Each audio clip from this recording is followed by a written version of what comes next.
what is the percentage of completion of a task. So let's assume I have this 100 tasks that I want to do, and every day, once I completed a task, I tick it. Every time I come to that task and I say, oh, I've done 20, that means I can do more, and in fact, by the time you are getting to like 80% completion, you are more energized to get to the end of the task, because it gives you this sense of fulfillment and accomplishment. To visualize your goal by starting by performing an image in your head of a prosperous outcome of your implement. So you ask yourself, when this task is done, what will be the end goal? What will be the outcome? What will be the benefit? So that's what we are talking about, visualizing goal. And by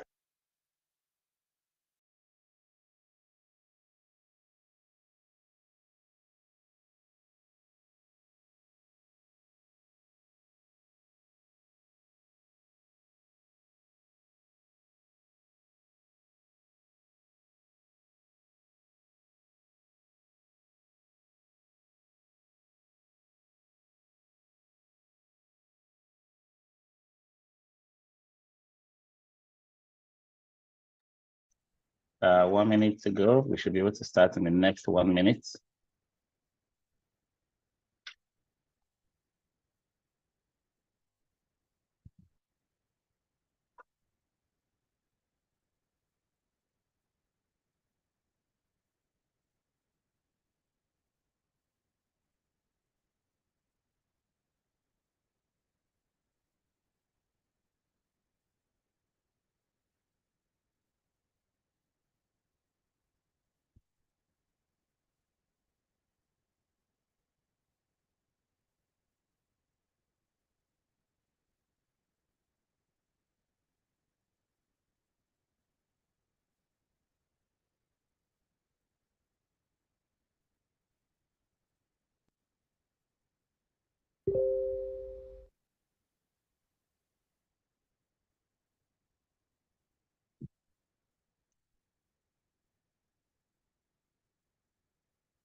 All right. Good afternoon, everybody.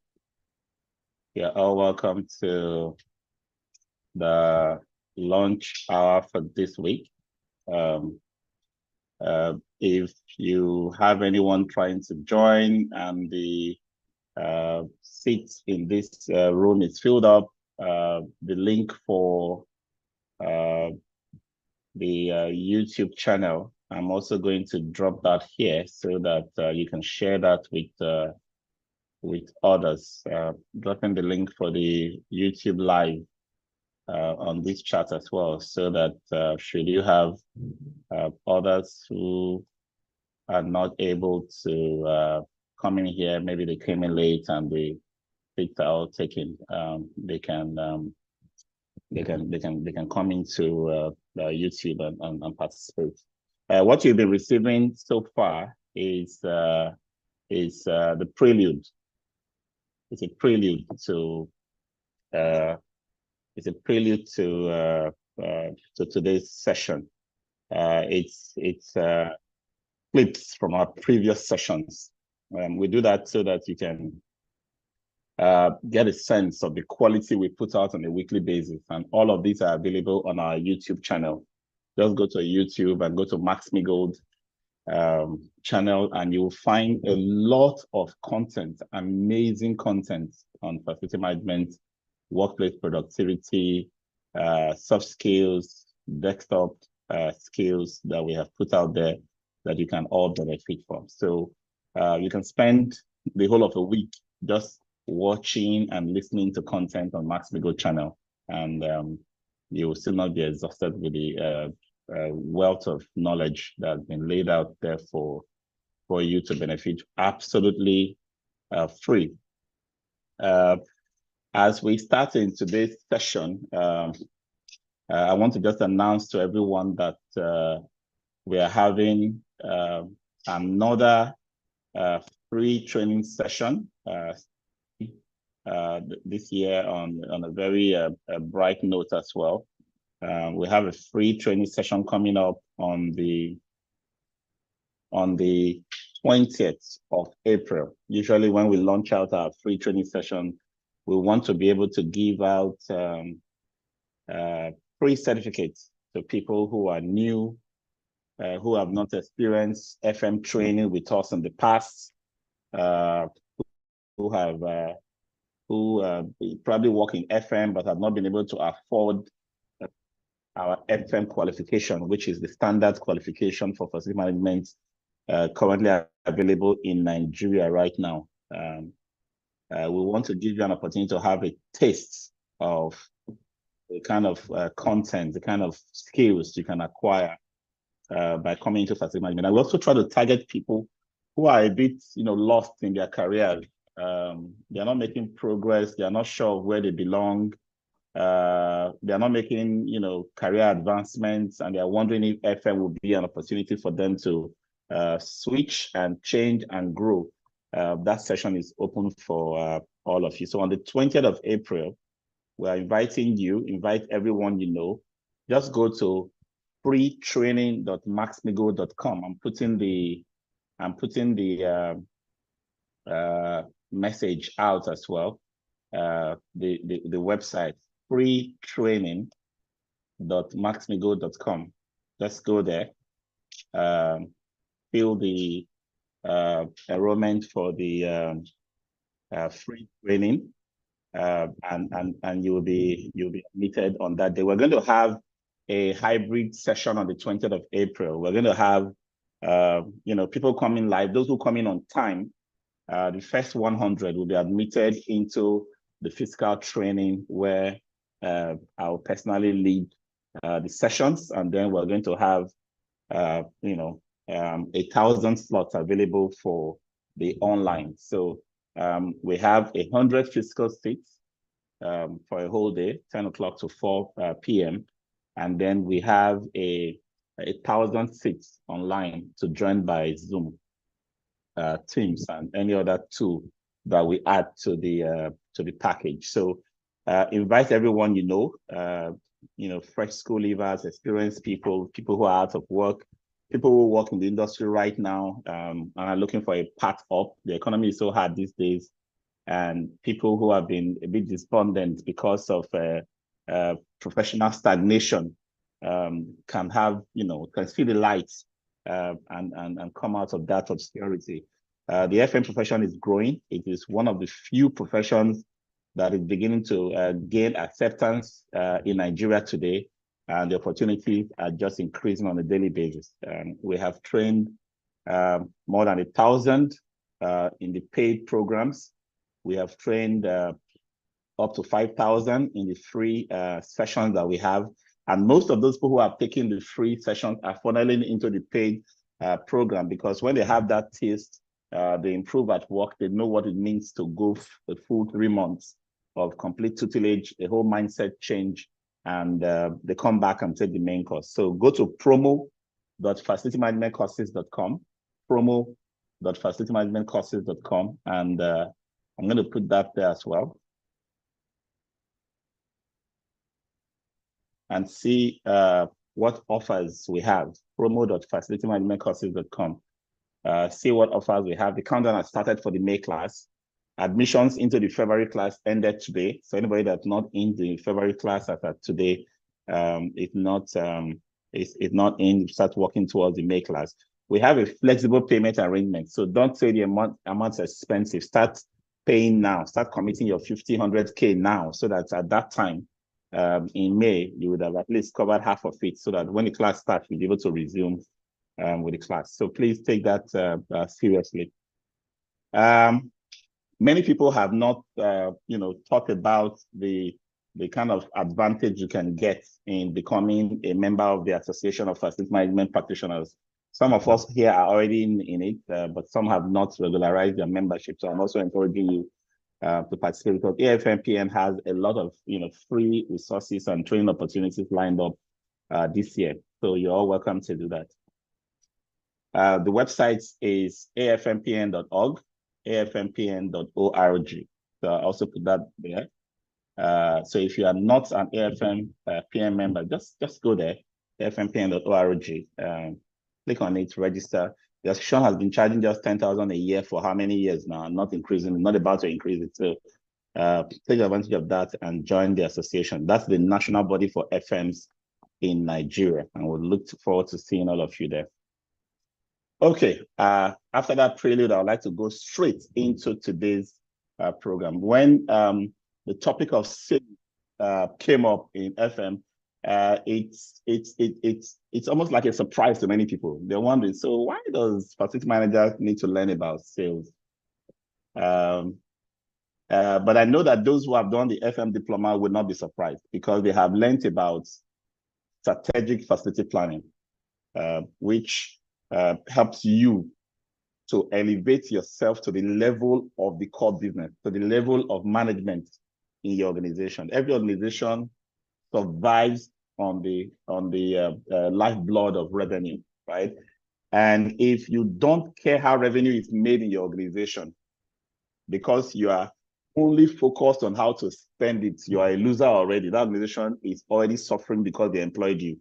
All right. So I know a lot of people that will come back at me and say, oh, FMs are supposed to just provide the environment and blah, blah, blah, and not be involved. No, we need to be involved in how organizations make revenue. So you need to understand fundamentals of sales. You're not going to be the salesman, but your contributions to how the organization raises revenue will raise your level, your reputation within the organization. That's the first reason. Now, the second reason why you need to also learn about sales is that you want to be able to experience how difficult it is to actually sell, because that mindset, that awareness of how difficult it is to make a sale will help you to know the value of the resources you spend. So when you say, I want to buy something for 15 million, I want to invest 20 million in this thing, you will know that that money does not come easy. You also think about how hard it is, what we have to do to get that revenue into the organization. So that increases your value in the organization. Now, there are two more personal reasons why you should be able to learn about sales. And the first one is the fact that you cannot progress in life personally if you don't know how to sell yourself. You can't progress in life. People go for interviews. Oh, I'm interviewing for this position. They package their CV and do all of that, and then they send it forward. And then when they get there, they don't get hired.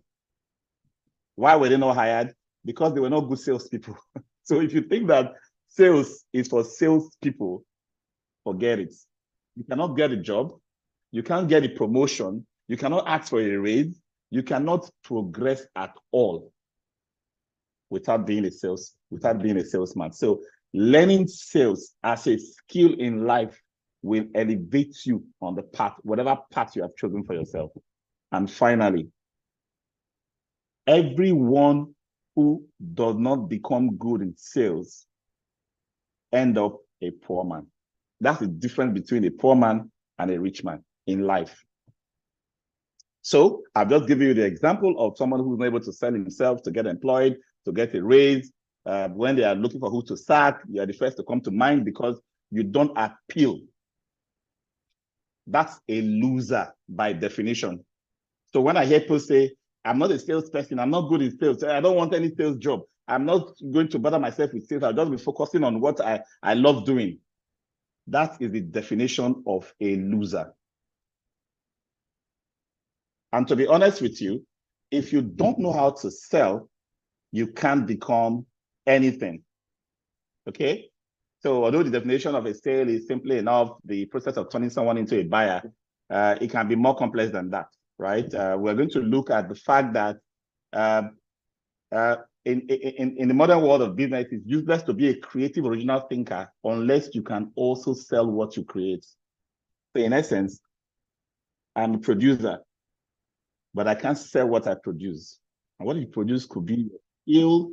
You could set up a business, say, oh, because you're a very good facility manager, you want to set up a facility management company, a cleaning company, any other service delivery business. People go and set up catering business or anything. They just, because people are eating your cake and they say your cake is the best in the world, you go and start baking cake. You will eat all those cake by yourself until you run out of business because you don't know how to sell. So it's not enough to know, you must be able to sell. So in essence, if you were to put all of the skills you will gain in your life, project management skill, relationship skills, technical skills in various areas, if you were to put all of them in a rank, and you have an ambition to be exceptionally good as an individual, as a business, I would ask you to take the ability to sell to the top of that ranking, because that will make a whole lot of difference. Okay, so we're going to talk about understanding the language of sales, how to make an effective pitch, how to handle objection. Not every time you just go and say, I am this and that. Somebody will just say, okay, yeah, you're right. How to handle objections, how to follow up on sales, how to set sales goals. Many people just say, oh, they said they are not interested, or they said they will get back to us, and then they don't go back again, right? So we'll learn a few of this vocabulary, and I'll try to focus as much as possible in this lunch hour, a balanced view of everything we'll be talking about, right? So that when we talk about common sales, sales approaches, all the things that have to do with sales vocabulary, I will try to bring it into your profession. Most of us here are in the built environment, in professional facility management, in related industries. So I'll try to, create that balance. But at least I'm happy that I've been able to create an introduction that helps you expand that understanding of sales, so that when you ask yourself next time, why do I need to be a salesman? You can give yourself 4 clear reasons. 1, you can get hired easily, you can get promoted, you can get retained, you can be paid more for your knowledge and skills because you are a salesman in addition, right? 2, you can be valuable to your organization because you are involved in the core business. You are involved in marketing your organization. You are involved in brand creation. You are involved in elevating your organization. You are involved in calling for customers, even though you are in FM. 3, you will be a person that can handle your business if you get into business. Whatever you want to do as an entrepreneur, the top requirement is to be a salesperson. Because if you can produce and that's all you can do, and you come and hire me to be a salesperson for you, and you don't know how to sell, I will become your boss. Over time, I will take over that business, I will pay you for your goods, and I will go and sell. And that includes all services. Okay? And finally, for anything we do in life, for any kind of thoughts of convincing people to accept our position, to go with us in sharing our vision, in just about anything, religion, politics, social interactions, you want people to see things your way. You want people to accept what you are pushing. You want them to come along. You want them to do things in a way that will bring the results that you had envisioned as your vision. You need to be a salesman to be able to do that. So it's very important that we don't underlook or overlook this sales being a big part of our lives and our careers. But when it comes to typical sales lingo, you hear of people who telemarkets, which means they make phone calls to talk to people. There are those who send emails. These emails can be electronic or even send mails, hard copy mails, and others will send go face to face. You get a referral during an event. You talk to somebody during that event. You exchange contact, and you can be able to follow through. When you begin to now get into the nitty-gritty of sales, you realize that there are a few concepts. There are common concepts of sales. People resist you if they think you are trying to sell. It's just human nature. And you are easily caught as trying to sell if you are doing hard selling. And hard selling is when you are pushing, when you when you create that if you don't buy now, the world is going to end. It's going to be bad for you if you don't subscribe now. That's hard selling. That kind of thing really.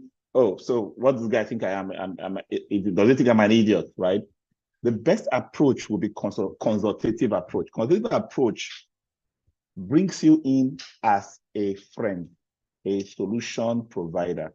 And what that means is whoever you want to sell to, start asking yourself, what problem does this person have? How can what I'm trying to sell help this person? The same thing applies when you're applying for a job. You're applying for a job, you did not study the brand, you didn't study their business, you didn't study their physical facilities requirement, you didn't study anything about them. You just go there and start talking about yourself. Sorry, you're only talking about half the situation, because randomly you may drop in 1 or 2 points and may say, okay, maybe this guy is, but you have not customized that solution because you've not had that mindset of consultative approach. All right. So that's one area that we all need to focus. The first thing is learn about your client, learn about those you're trying to prospect to, and build solutions that answers what is in need for them. What is in need for them. If you are sure of what is in need for you when you make that sale, and you cannot define what is in need for the person you are selling to, then there's a problem. And most of the time, we're in situations where we need to fully understand our solution. I've seen many people say, oh, I'm a salesperson. I'm trying to sell facility management service. I'm trying to win contracts for my organization. But they don't understand facility management. They don't understand the pain points of the customer. They don't understand the delivery process. They don't understand any procedure for handling facility management. They don't know how to put together some technical lingo regarding facility management. That salesperson is failing in technical sales, because this is when you need to be able to be an insider in what you are trying to sell. The same thing applies to virtually every organization that you work in as a support service provider, and you are trying to intervene in their sales. You're trying to be an ambassador of your brand. You are trying to be able to sell to customers, even though your first designation is not a salesperson. You need to have some basic understanding of what makes your organization or its product better than what's available out there in the market. Okay. But some of us tend to approach selling, this kind of interaction from the standpoint of there are certain tasks I've been asked to do. I've been asked to send out a message. I've been asked to call. I've been asked to write an email. So I just do it, right? No, you have to have an end-to-end view of why you are doing it and the kind of outcomes that will define the result that will show that you are meeting with that why. All right. So you should get a sense of how to close. You should get a sense of how to pre-qualify. So it's not the same thing I tell Mr. A that I should tell Mr. B, because I want to come with a consultative approach. I must be able to pre-qualify clients. And what that means is a client needs to be able to not first have the need for what I'm providing, must also have the means to pay for what I am providing. It doesn't make sense pushing my solution or my business to an organization that will not, by any chance, be able to even pay for the smallest offering that I have. Pre-qualifying removes them. I don't want to sell to everybody. And that affects many people. They go and apply for work.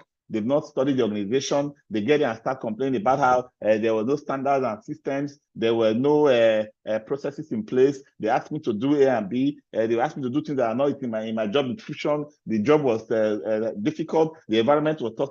You didn't need to apply in the first place. You should apply to organizations that you have pre-qualified.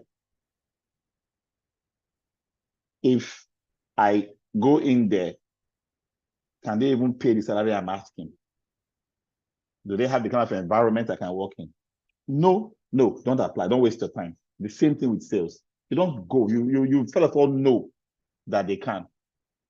Okay. And then another concept that I would like to just talk about quickly is the fact that many people tend to chase one lead.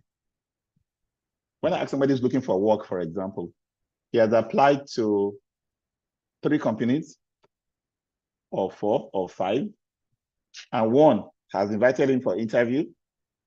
He has gone to that interview and is waiting for them to get back to him. So my question is, what next? And when they get back to me, I'm sure I will know what next. That is a loser stock. By the time you are applying to 5 and one is inviting you for interview, you have applied to another 5 the next week. Hopefully another one will invite you for interview. You're applying to another 5 the 3rd week. Hopefully another one will invite you for interview. And another 5 the 4th week. Hopefully another. That way, you build the top of the funnel. In 4 weeks, you've applied to 20 companies. And if your ratio is right, you've attended 4 interviews. You need only 1 job. There's a likelihood that all 4 will interview you and still not give you the job. So what do? The next week, you apply for another 5, you get another interview. Maybe you have to go to 10 interviews or 20 interviews. But to get that ratio, top, okay, let's say 10 interviews. 10 interviews simply means that you have to have applied to 50 organizations, which means that you have to kind of bring in like 500 organizations, research them, look at them, pre-qualify and shortlist, and come down to 50 that you think these ones are okay. Let me now apply to these ones at 555 a week, right? So the funnel, that's what we say is a funnel. So at the top is wide. There's a bigger number there. What do I want at the end of the funnel? A sale or a certain number of sales, an employment, a promotion, whatever it is that will give me that goal. That's what I want at the top of and bottom of the funnel. But the top of the funnel has to keep being filled. So I have a young man who is trying to sell to an organization, and they've said, don't worry, we will get back to you. And every time he comes to me and say, oh, have they gotten back to you? I said, no, they've not gotten back to me. It's okay, I'll follow up on them. So the question I started asking is, where are the other organizations you are selling to? Because it looks as if your whole hope is now bent or dependent on this one. What if after 7 weeks or 8 weeks of following up only on this one, they now say, sorry, we don't have the budget. Oh, sorry, we can't use your, sorry, we give it to another organization. What will you do? What would have happened to all that 8 weeks? It applies to everything we do, okay? Make sure that you have a wide entry, a wide level of inputs at the top. Concept of our played by ear is a guarantee of mediocrity at best.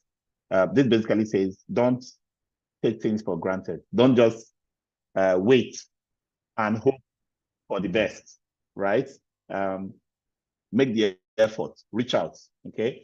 And like I said, you need to first do your groundwork. You need to first do your groundwork. Whether you're looking for a job, whether you're trying to get a promotion, whether you're trying to sell for your organization, whether you're a salesperson or not a salesperson, whether you're trying to convince colleagues, management to buy into a concept or a business case, you need to do your groundwork before you even make the effort, before you even go out. It doesn't help for you to go out and then you hear question, question, question. And then you say, okay, I don't have the answer. I will go and research and bring the answer. You've turned that outreach into a cold response. And once they get cold, with that first impression of you not being prepared, then you have an issue. Secondly, if you are trying to get into an organization, don't be lazy about researching the people. Because organization is not a building. Organization is people.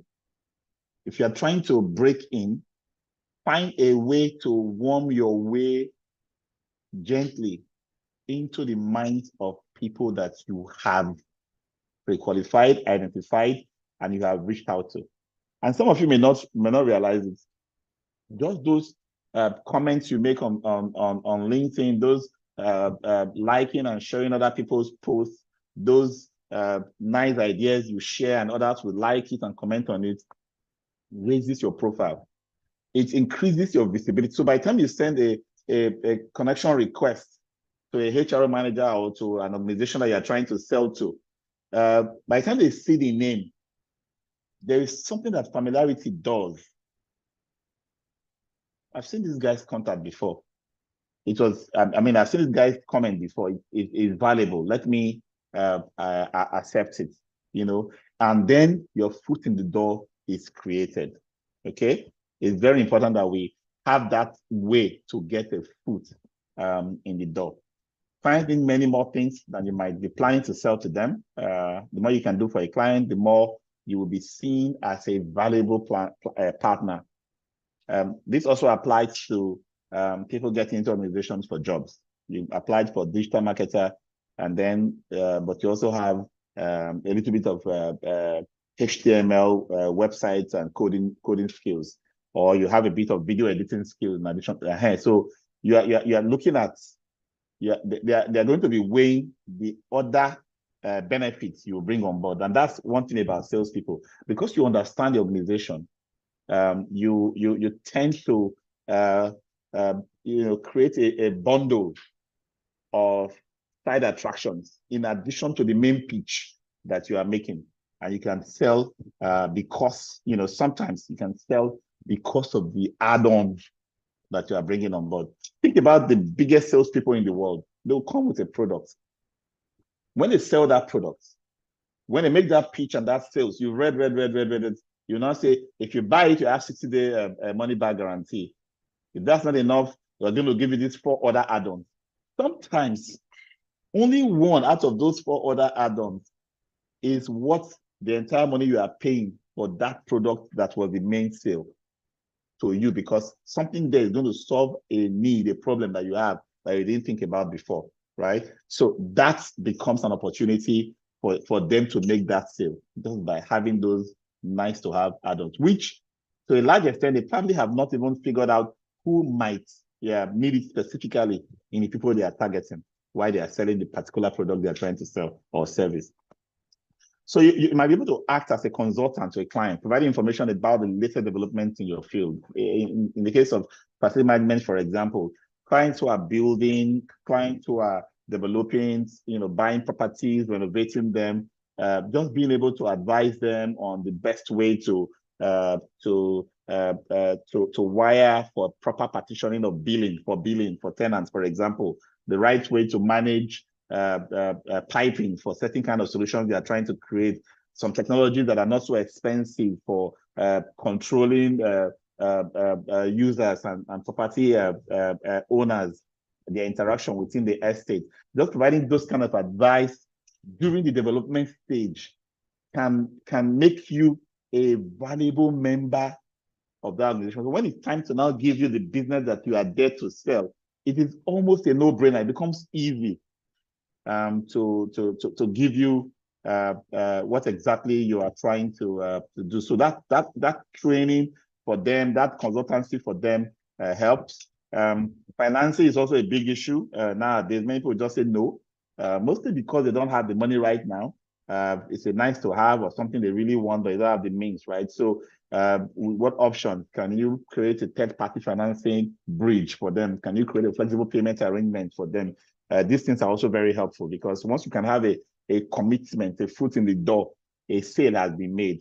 Now the next thing will be to make sure that customer is maintained, having good service that will make them happy in the long run with the service that you are providing. And then another thing you need to also think about is building the community. So usually when people get involved first, and you start getting them involved in contributions that can improve it, right? Start having things like after sales connections, where you've created a loyal ambassadorial group.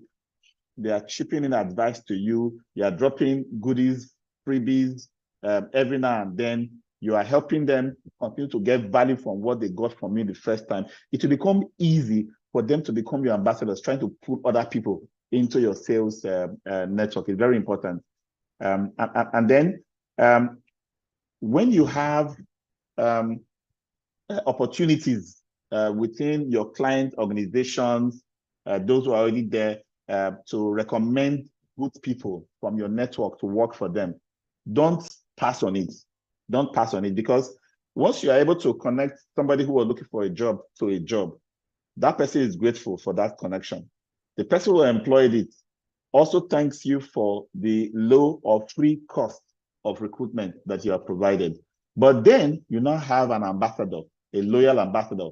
So when there's a time to buy your service tomorrow, there will be a very high likelihood that the person you help connect with that role will be willing to chip in a word or two for you.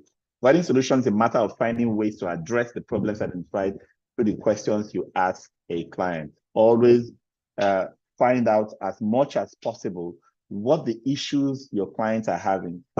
I've seen some estates. People that used to pay their service charge are no longer paying their service charge. You're not saying, oh, why are they no longer paying their service charge?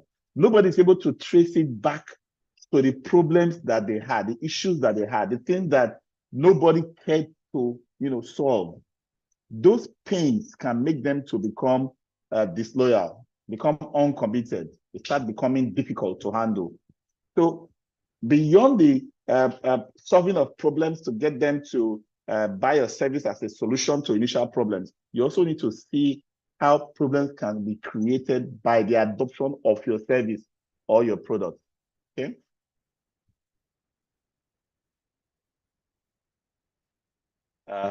Just give me.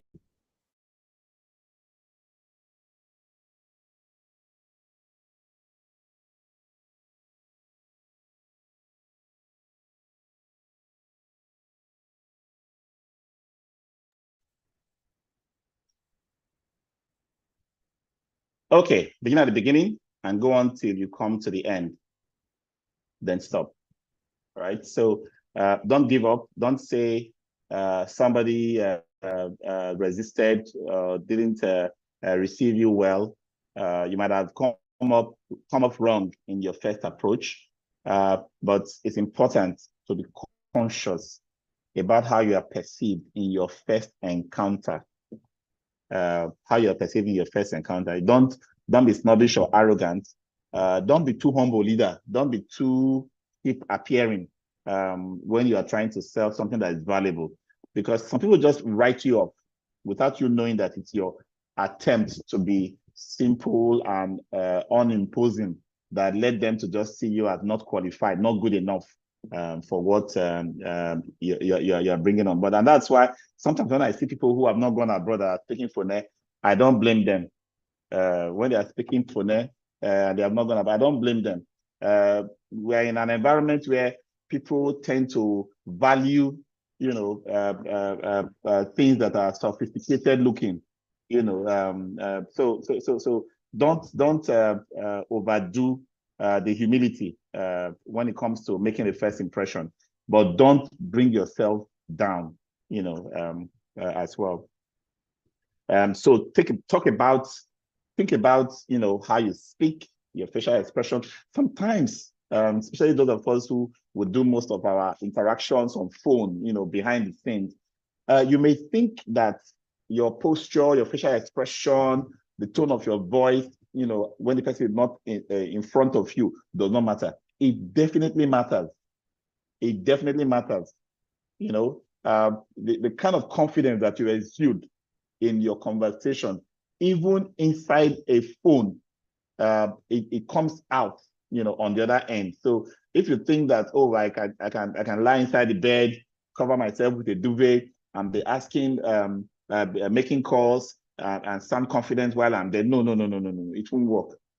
You need to dress up, make up, appear sharp, rehearse what you want to be saying, have a proper sitting position, and start talking to people as if they are in front of you. That's how you make that impression. It comes through that remote conversation.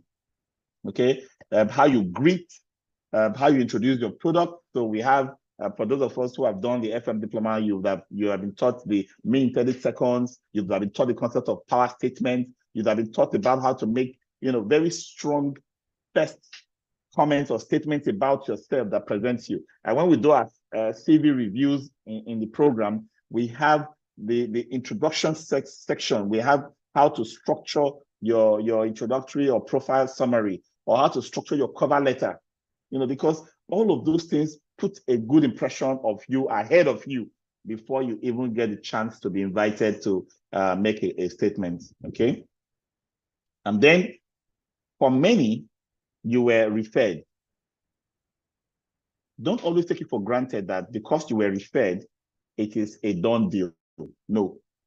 The person who referred you has a reason for referring you. There's something the person enjoyed, right? Make sure that in your introduction to the referred party, you chip that in first. This person referred me to you. He has enjoyed blah, blah, blah from me. I'm here to share with you, in addition to that, this, that I know you might be in need of. That way, I've created a connection. I've connected.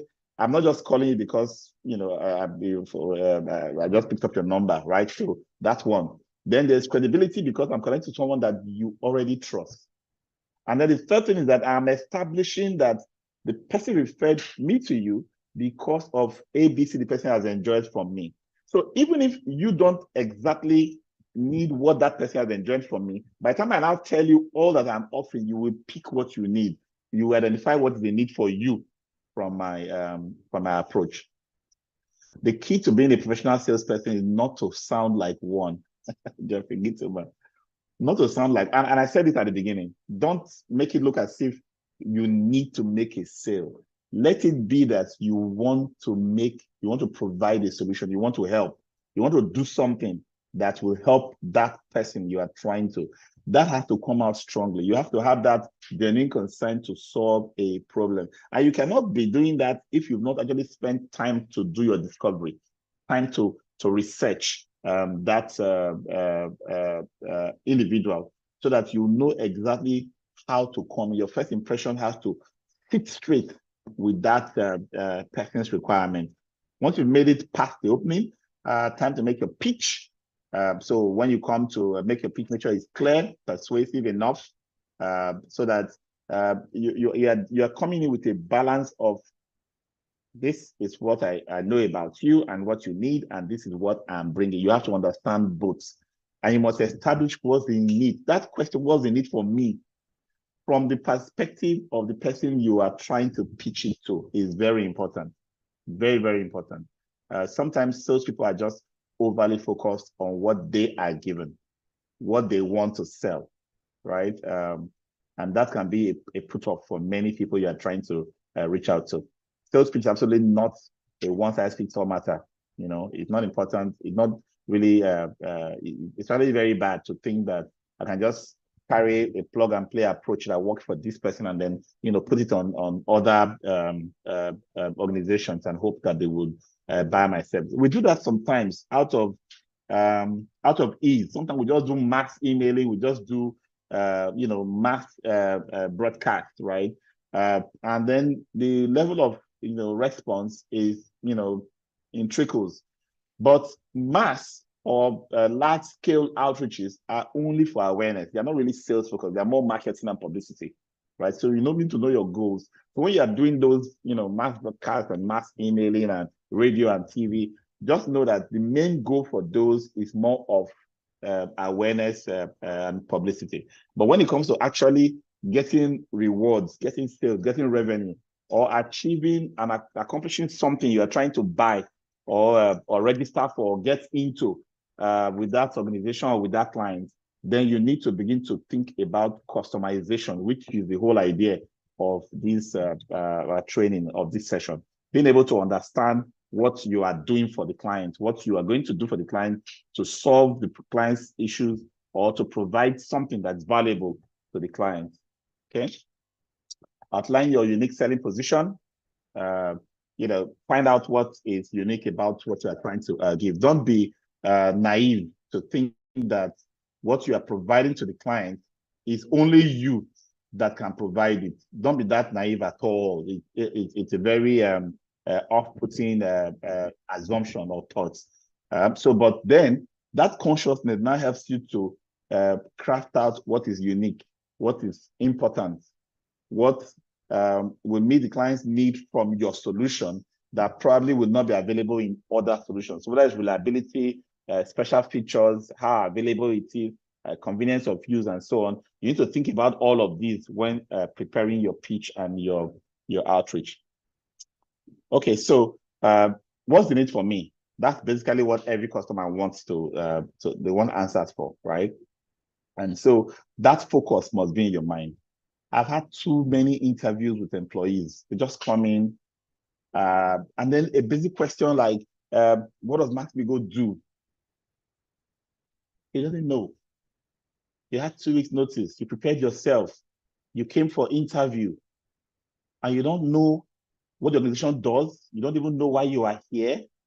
You know, it really can be concerning, you know, sometimes to see that that's happening, because sometimes you're wondering, so all this time that you were preparing or waiting to come for this interview, what were you doing? What were you doing? You're preparing yourself, but you were not thinking about the organization you want to go and provide solution to.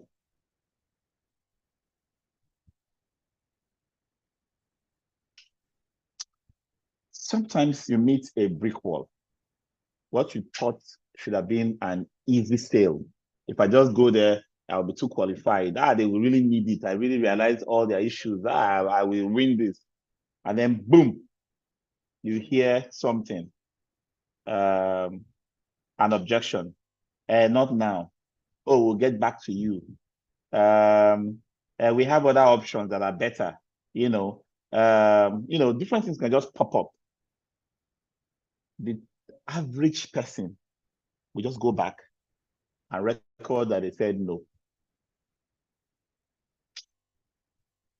You don't do anything to investigate the underlying. I've seen some people that have told you you're not suitable for this role, blah blah blah, and then the next week they're calling you back because you asked some fundamental questions, because you showed interest enough to say, can you share with me, you know, some of the considerations you had, right? Maybe there's more information I can still share, you know, or have you considered this and this and this that I can still bring on board, right? There's so many things that you can still say even after you've heard no. Don't be pushy. A no can be a final no, especially if they know it is because they don't have the money. They don't have the money. They can't buy your service. They can't afford you. That no can be a final no, but you have to press until you know that that is a final no, until you know that they don't have the means to afford what you are trying to sell. Because I'm not going to force myself, make all the efforts to convince you to buy, only to realize that, or maybe I knew before that you cannot pay.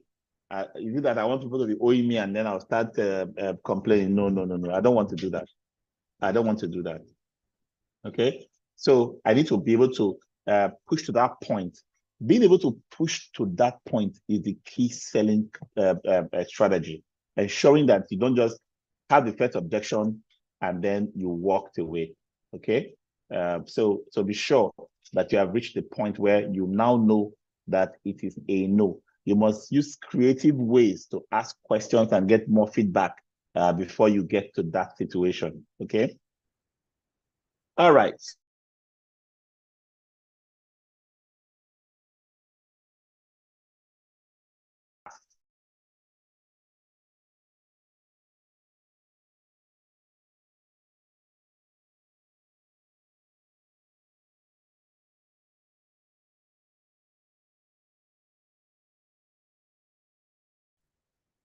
Right? You know, do you know about the trade-off between price and reliability? You're trying to bring another dimension in so that they will know that it's not all about price. especially if you're able to establish reliability or quality, certain quality from what you are bringing on board. Sometimes it's a matter of time, not money. I'm not ready. I'm not ready. Okay, no problem. What additional information would be helpful? What other information can I share with you in the meantime while you are waiting, right? Oh, we have other products. This one is not the right one for us. Okay, so what features are you looking for? You might not have noticed that I have those features. That's why you're still preferring the other features, the other products that you're using or you want to go for, right? And some people don't think that you are competitive enough. I want to shop around for more, right? What other brands are you considering? What other options are you looking at? That way, you can now know, I mean, even if you don't make the sale, eventually, you now know who are the people taking the business. So that you can do more research on how to, improve your approach to getting buying from those you are reaching. I'm too busy to make a decision right now. No problem. When can we get together again to have more discussion on this? There are so many things. It's just about creativity. It's a never say never kind of situation when it comes to sale. Don't give up. Don't be that easy to throw in the towel and give up. If you really need something, and that's the salesman's mindset, if you really need something, there will always be a way when there is a will. Okay? We were born to succeed, not to fail. That is the default setting in human nature. Failure is an option. And rising out of failure is another option that follows failure. All right? So when failure does happen, we must be able to deal with the outcome by learning from it and taking action to get back up. And then there's always that point in this whole follow-up persuasion approach, whether it's in a meeting or from phone calls or emails you forward later, where you get a hint that after all these efforts, the language is beginning to come like there's softening. The place is becoming fertile. You now need to make a strike at that point. All right. That's the point where you need to be able to call for a deal, to seal a deal. The point at which it's advisable to close on a deal will be fairly obvious to an experienced salesperson, not to everybody.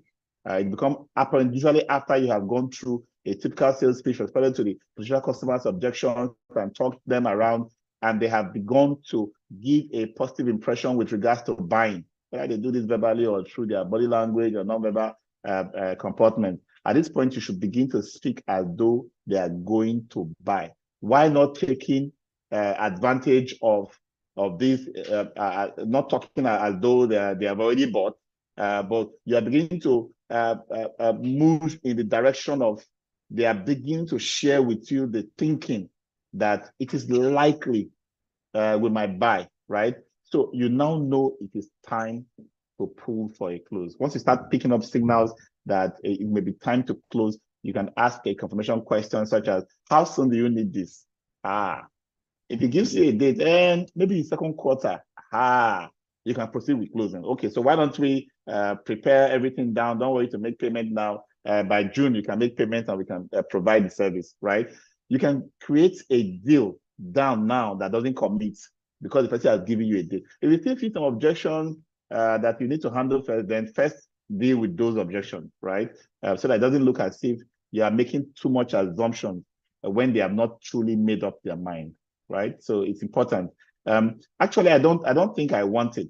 If the customer's mind is minded to buy the product, then they will have been eased along the path presented by a simple question, rather than asking, so would you like me to package this up for you?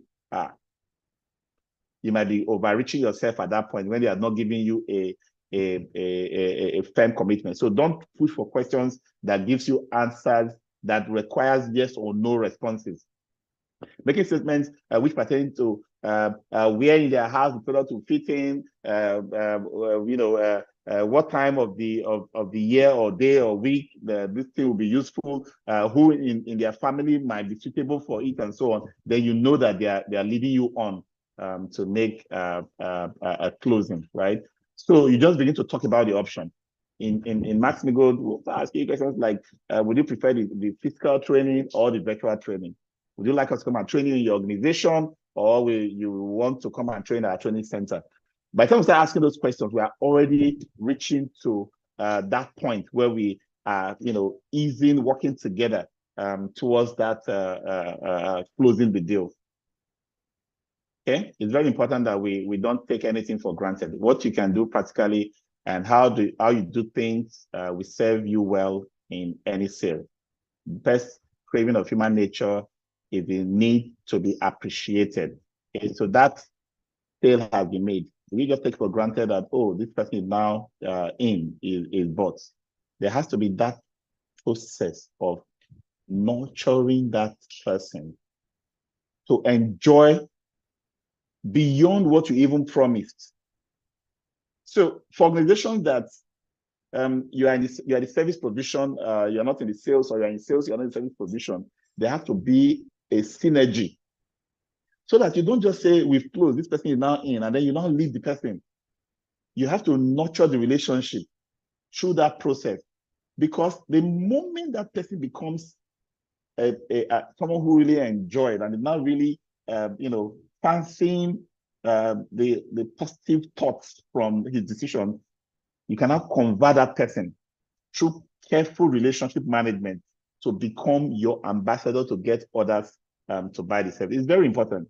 And this is the same thing that happens in organizations where you are trying to push through a business proposal for management to approve. Your manager is all for it, but you know that there's going to be resistance from the IT manager or from the other departmental heads. You don't just take it for granted that, when you get there, it's their call to make. No, you want to find a way to resolve whatever issues that will make them not to see what's the need for them.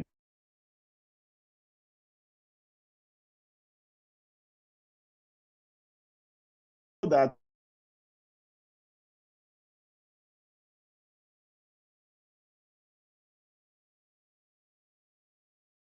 getting good feedback along the way, and also focusing on